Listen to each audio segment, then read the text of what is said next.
So this is a big piece of Daikon radish, and I'm going to show you how you can, one way of cutting this up into matchsticks that you can eat just plain, or you could put it in a slaw.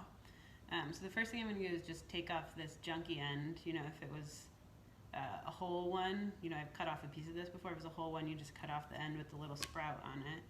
I'm just going to take that off and get rid of it.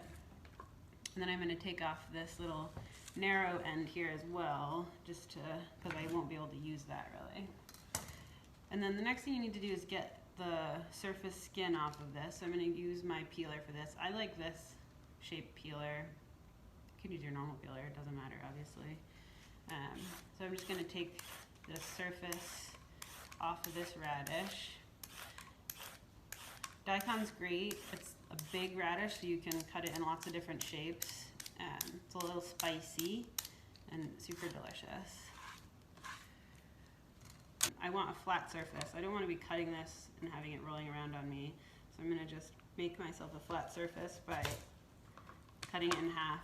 And now I have a nice flat thing that I can set down and not have it go rolling around on me. And then I want my ultimate piece to be a little bit thinner than this. I probably want it, you know, half the thickness. So I'm just going to go ahead and slice this again being super careful about my fingers, and just using the knife from tip to base.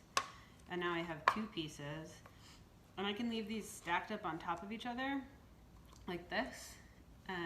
You know, just line them back up, and that way I can slice down this and make these long thin strips really easily. And then I get these chunks like this that I could use to eat plain or dip in something, or I can cut them even smaller and put them in a slaw or something like that. And you can change how thick or thin you make your cuts across here to make a, you know, a finer one. So if I put my knife right on the edge, you have to have a nice sharp knife to do that, but then I can get this really thin piece, you know, or I can make it thicker, however, depending on what I want.